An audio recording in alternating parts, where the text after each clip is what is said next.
Yo guys, what's up? Welcome back to part 4 of how to make a basic Mugen character on Aceofspadesth. If you haven't watched part 1, I recommend you do that. I try to go as descriptive and detailed and as simple as possible for you guys to understand this stuff.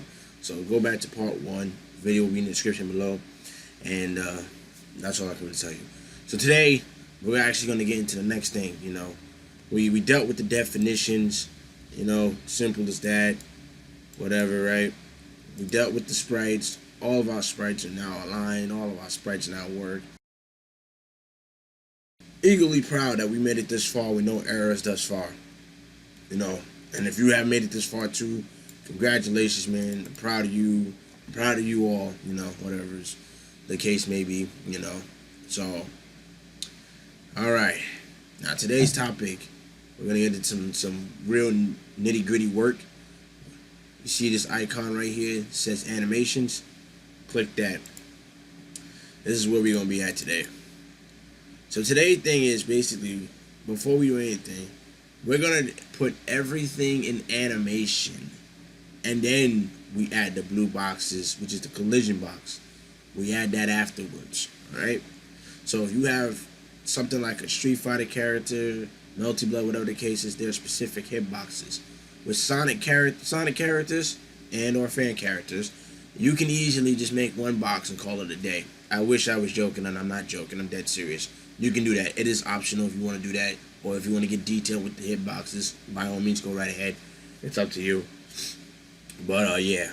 So right now, the only thing we really have animated is our idle standard animation, what they call it. I call it the idle animation, whatever the case may be. All right.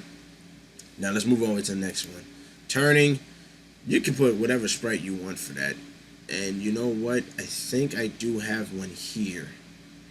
I'm not mistaken. Do I have one here? Oh, yeah. I could put this here. Certain poses can be used over and again, whatnot. So, there you go. Alright, so let's get into this now. So as you can see right here, this is my animation.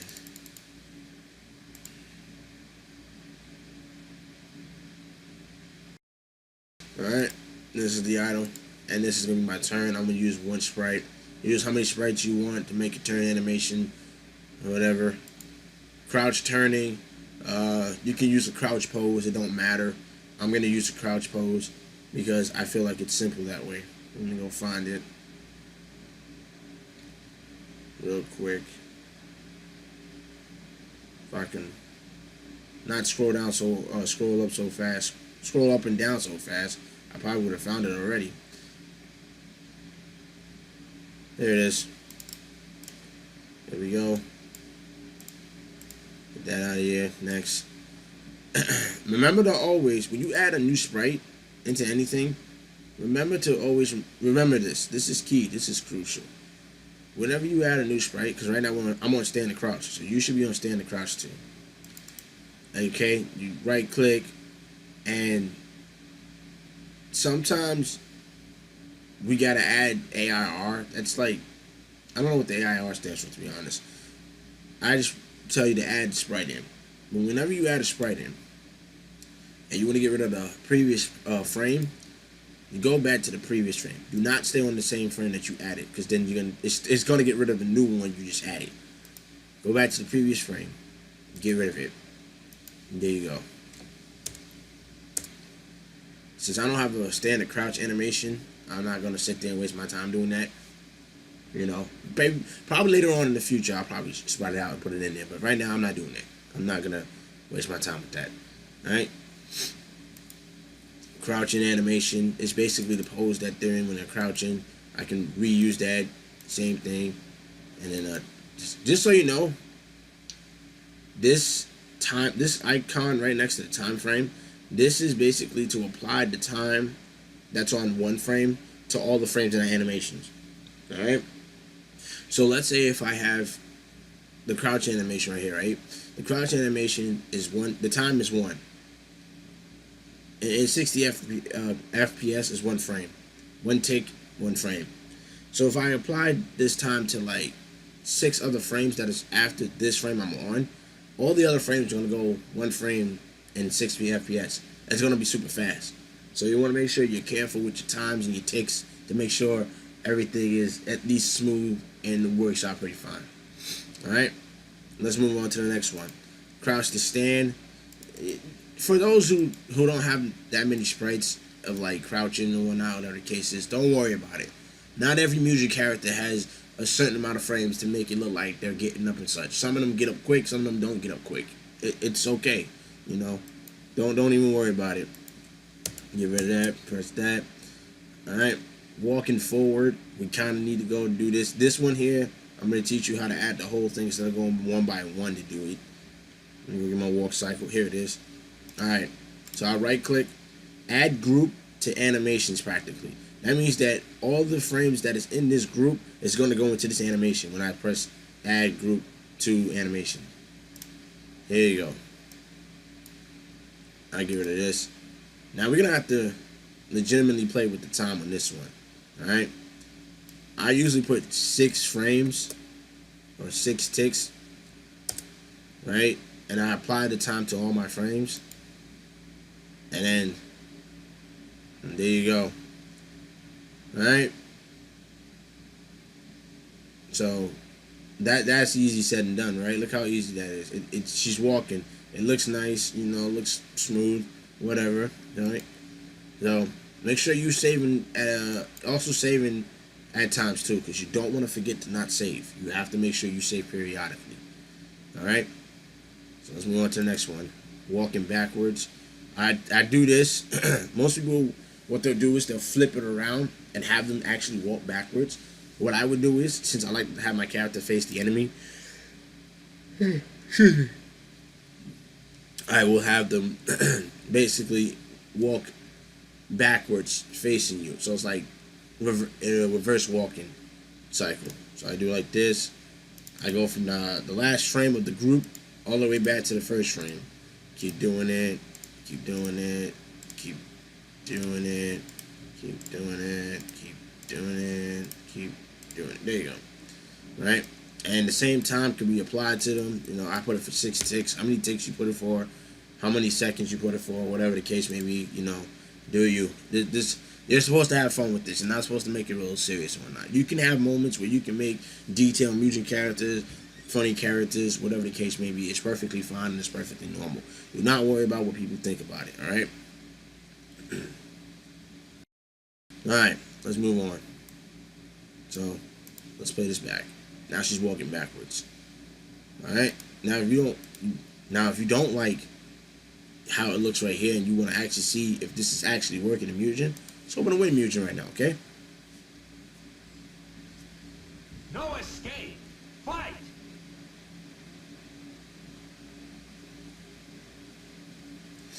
See, I don't like mine real quick because I'm looking at one of the frames looks off. That's my opinion. So I'm gonna have to fix the hold up.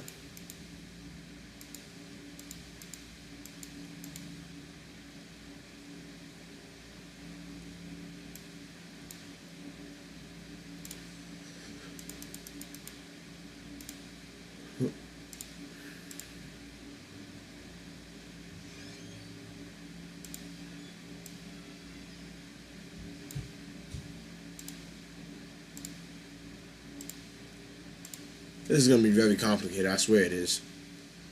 Just don't know how I'm doing this. Fight.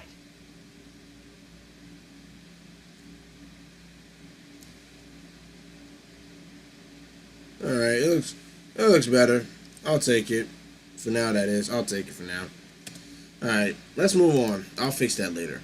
Jump start frame is usually the frame that starts off with the character jumping. Luckily, I made some of those, so I got away with it. You know, there we go. I'm gonna add this to be maybe like 4 ticks. Let me get rid of this one here. 4 ticks, yeah, that's about right. 4's right, yeah. Starting jumping up. I'm gonna use the same pose. Now remember, certain names of the actions animations is different. You don't have that. They'll ask you something like it says jump start frame. That's the start of the jumping frame. Starting jumping up, that's jumping up. Like after you basically left the ground, you're jumping up, right? So you want to make sure you keep an eye on that one. You're jumping up. You can leave that as one frame if you only have one frame of the jumping up like animation. Jumping forwards, you can also do this too. You can select, like, hold down left click and do like a selection of how many sprites you want. And I'm gonna do that. Put that there. Get this out of here. I'm gonna put this to be like 4. Let's see how this looks. Alright, that looks pretty good. That looks pretty good, right? Looks pretty good. Jumping backwards, I'm gonna put this here. Did I just really do this? Yes, I did. Anyways.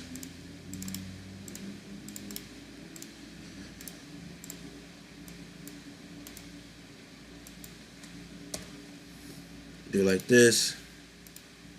Okay, she's doing the backflip now. The peak and coming down from the jump is usually the animation after they completed their jumps. So since my character did flips, she's gonna go into the fall animation now, which is the jump and falling down after, jumping up in the air. And that's for all 3, next parts. Because after you make the jump, you gotta have a fall animation. So after they do the flip, or you can keep it like it is and just keep doing flips, whatever. But I'm gonna sit here and do this. After she just made that jump, now she's gonna do the fall animation, which is the peak at the highest point where she stops doing flips. She comes down and regular lands like this. So it will say peak and coming down from jumping forward, up, and backwards. So I can easily get rid of all this and just, rinse and repeat. And there you go. The jump landing frame is the frame they have. It's usually a crouching pose for me that I do it for. So I'm going to just do that. There we go. Running forwards, let's see, where's the run cycle at? There we go. Run forwards, add a whole group to animations. Here you go.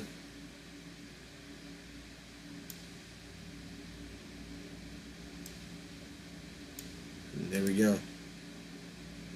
Alright. Now let's see what we got so far, because we got a lot done right now. This part here is the fastest, getting all this stuff. It's the blue box is going to teach you. It's going to be a minute. You see? See? It looks nice, right? Look, we're making progress. She's actually moving. She's not standing still. Or your character's moving and they're not in the same idle pose, moving like that or whatnot. It looks decent. Looks real nice, right? Look at that. Alright. So that's nice. That's real nice looking right now. Hop backwards. You can make a regular pose. Regular hop backwards pose, right? For whatever. What I'm gonna do is I like to be the technical guy sometimes. So sometimes I'll sit there like, if I ain't got it, I ain't got it. So what I'll do is just do the backflip. It's a small hop, so she can make the full animation cycle. Ain't like she can't do it. I'm gonna leave like this for ticks. Here we go.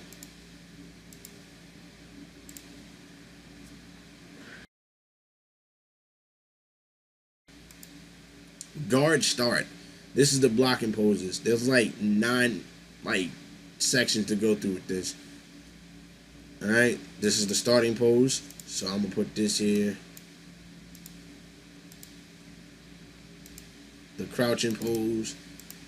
I try to be the make it like more easier for myself to just make the crouching poses and the air poses instead of having them look like they're standing on air doing it. It looks awkward. So I would take my time out to actually make the guard poses in the air or on the ground or whatever, or like crouching kind of like thing. So here we go. Get rid of that. Move on to the next one. Like once you understand what you're doing, and just adding everything, just add everything in it. That's what we're doing right now. We're adding everything inside of Fighter Factory because my guard pose is on the left side. There we go. when she's facing the left, I have to flip it to the right side.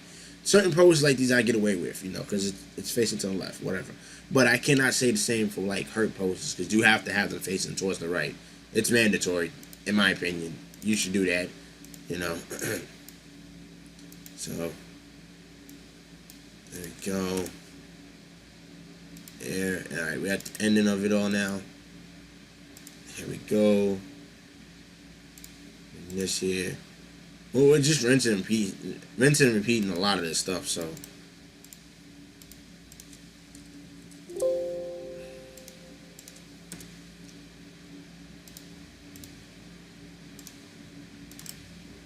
And there's a lot that you can do with this too, A lot of stuff, a lot of time goes into making a lot of the collision boxes and hit boxes. Hit back while guarding, And some characters do have like a point where they can only block so much till their guard's broken. I've never actually done that, to be honest. Like I've never actually had to sit there and do that because certain Mugen characters that I had downloaded when I used to be like really into Mugen, I sit there and just enjoy myself playing certain Mugen characters or have them all just basically freaking fight each other, whatever the case may be, or I'll fight them just to see what my skills are at, how good I am with that certain Mugen character and whatnot. So, in a way, in a sense, it's pretty fun, just to sit there and do that. There's a lot of stuff that I actually learned when I was doing all this Mugen stuff, and I'll tell you that when we get to all this stuff done and whatnot. Lose basically when time's over and whatnot. I don't really play with time over. I should though, because I feel like that's necessary, but we'll move past that. Lose, get out of here. I'm not gonna do nothing about that right now. Win, I'm not gonna do nothing about that right now. You can add the poses you want. It's up to you. Intro, I'll worry about that later because I don't really have nothing in mind right now. Taunt, move past that. All right, now we at the part we need to be at. It's called the stand light punch. All right, this is your lightest hit, right? The weakest hit of all of the punches, right? You can change the name, you can change the number and everything, whatever the case may be. But for right now, let's focus on this real quick. This is where it gets technical. This is where everything now becomes somewhat complicated, but not too complicated. All right? So what we're going to do is I'm going to add my attack now.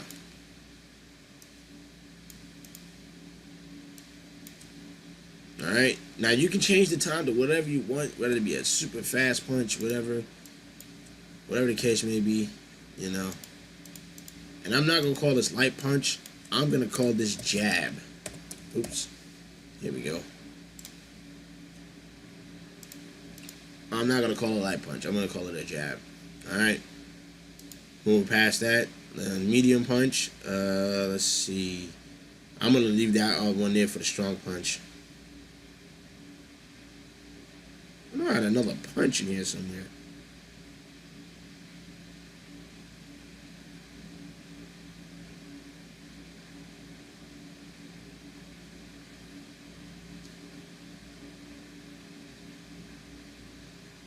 Maybe I did not add it? Probably not.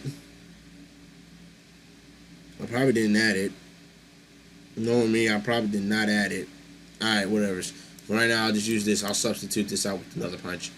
Here we go. Let's see. 10 times. Yeah. I'll put it for like maybe 6. This would be 2. This would be, I guess I can make this 2 as well. And this would be 4. 26. Let me see how this looks. Yeah, that'd be fine. Let me go back and look at the jab real quick. Yeah, see, that looks good.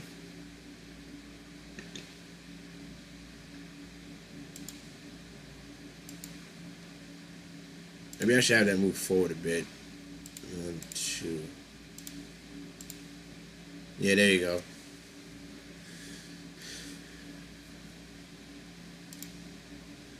Alright. Let's save this. Nice medium. Let's do strong now. Now strong punch I can easily find. Here we go. Add. Get rid of the first frame. 8. Let's make this 5. I'm gonna make this 2. And I'll make this 4.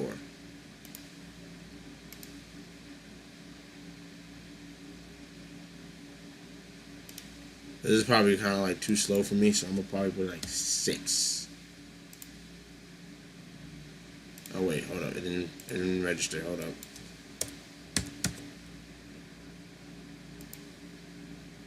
Nope, didn't register. Hold up. I have to go over to the next frame and do this. Hang on. There you go. That's much better. Alright, now we got 3 attacks. That's all I wanted to do really, before we go any further. Let's go all the way back to the standard animation. Now it's time for learning collision box. What is a collision box? The collision box is basically it's basically a box that is used to show that the character is not a ghost type like object or an invisible wall, not invisible, or be able to phase through the character like you're a ghost phasing through the wall, more likely. All right. So collision boxes are meant to be here because it helps characters not phase through each other. It's perfect. It fits. So I'm gonna do that. So as you can see here, let me stretch this out. Like I told you before, most Sonic characters usually one box is about it, and for certain things. And there you go. Right. Now let's move on to this is my first blue box. So now I gotta do all the ones as well. Move on to the next one.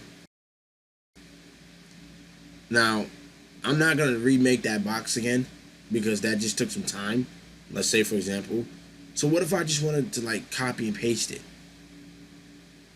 This icon here, use previous collision.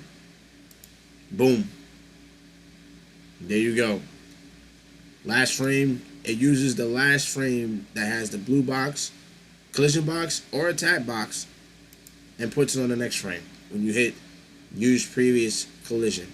All right. Let me put it up here. Whatever. Next. Same thing. We just do that. This is by far the most useful tool to use when it comes to making your boxes and whatnot, because you don't have to do so much work. Most of the work is already done for you.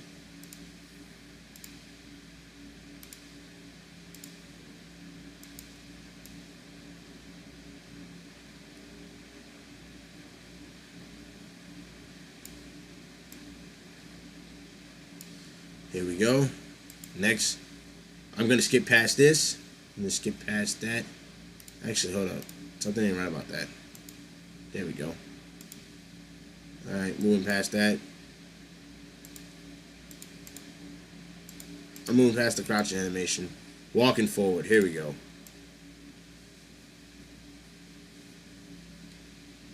I want you guys to look at this.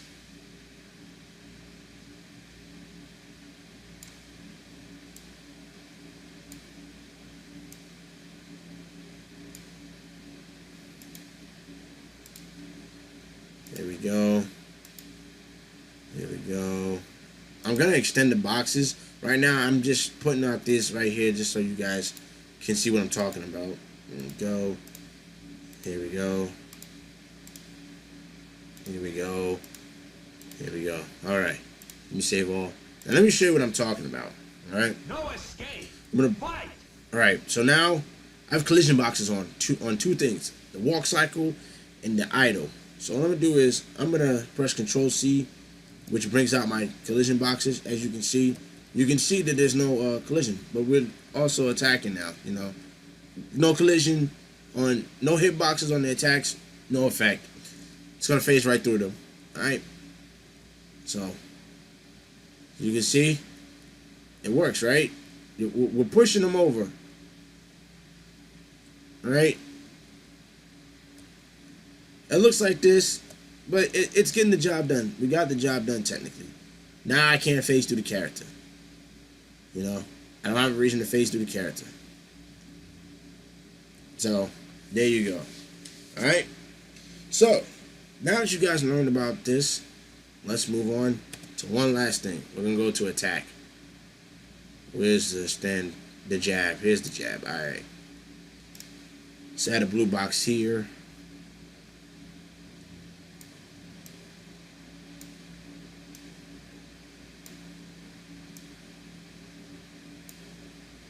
You know, I can make that a full box. I can just make that a full box. Here you go. Next frame. Alright, it's a little different now. If you want to get detail like how I'm about to show you, instead of, you don't want to use a whole box, you want to use certain boxes for certain things. And this is perfect for you. Right here. Make a new box. You can make as many collision boxes as you want. Just know that every collision box has to like cover some area of the body. For like any other like character style, like Street Fighter or whatever the case may be. But if you want to get technical like this, then this would probably be like something you want to do. Alright? Now, the red box is the attack box. We're going to put it on her arm. Well, I'm going to put it on her arm. And I'm going to do it like this. Alright. Now, you can also convert these two. If you don't want this to be the attack box, you can go to convert collision, and it changes to blue. It goes back to red, to blue, to red, to blue, to red. There you go. Now, collision standard is usually something that will be used for like multiple hits or whatever the case may be. All right, hold up. There you go. So like, let's say for example, I have a spin dash. The spin dash is 4 frames. And the collision and the attack box is the same on every frame. Instead of me making the same attack box, I can just check this box here, collision standard, and this goes through every frame that will have it, you know. So for example, so when I have all 4 frames, I can easily do it, you know. I'm gonna show you in a minute what I'm talking about, and that'll be it. But for right now, let's do this. All right. I'm going to also put a collision blue box on her arm as well, because that's technically part of her body. You don't want to cheat yourself out of this. Well, if you're a first timer, it's understandable. You don't have to do this. But for those who like seeing how hitboxes work and everything, you don't ever want to cheat yourself out, because it's technically still part of the body. You can technically still get hit. All right. Now, because it saved, it went back to the first frame. That's the only reason why. All right. No escape. Now let's do this. Jab. You see that red box? All right, that's the red box. There you go. She's attacking.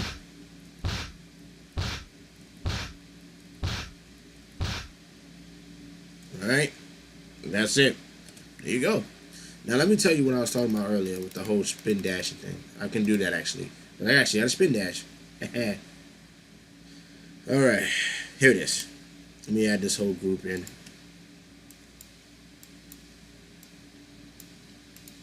I'm gonna make it like 4 ticks. Alright. Now you notice that with a spin dash, usually a hitbox on a spin dash, or attack box, excuse me, on a spin dash is pretty consistent. Nothing really changes, except for like the shape of the sprite. Right? And I don't want to make the same hitboxes, you know, attack boxes every time. So what I would do is, in order for this to work, I select the attack box that I made, check collision standard, and now every frame now has the same attack box on it. So when I start coding this stuff, you know, and whatnot, it'll be on it. The same applies as well for collision boxes as well, man. You can just sit there, put it on here. There you go. Collision standard, green. It's all on there. The yellow is going to be under it because it's an attack box. collision box kind of takes more priority over attack boxes, and that's okay. You'll know when you did it. Just see these little arrows right here. Just make your life easier. You don't have to always use these anchor points. Scroll down. It's there. The attack box is still there. It's just collision box kind of takes priority because it shows you where your collision boxes are at. You know, so you know where your attack boxes are at automatically once you start putting them in. You're always gonna know them. There's no ifs, ands, or buts because you placed them. You know, I placed it. It's on the arm. The attack box is on the arm, and the collision box is on top of that arm. So that way, when she's punching, it actually hits the arm as well, and it doesn't hit. And then it's not just something that just phases through any kind of like attack, you know. So that's about it. All right. So that's pretty much it. Pretty much, yeah. Yeah, that's pretty much it. We're not gonna mess with this. This is called transparency. We're not messing with that right now. You know, the alpha editor and everything. We're not messing with none of those. This is something for basic stuff. All right. So without further ado, this is pretty much it for the whole tutorial on how to do the animation and everything.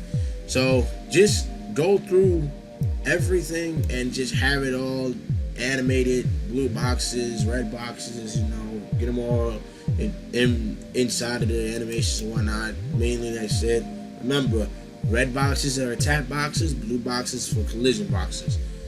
Alright? So, continue to do all these, you know, whatnot. And in the next video, we're going to dive into a really, really deep thing called coding. It's going to be fun, and it's going to be very, very time consuming, and very it's a very fragile thing to do too also. So look out for it. Thank you guys again for watching. I'm Aceofspadesth. You know, I'm going, everybody. Peace out.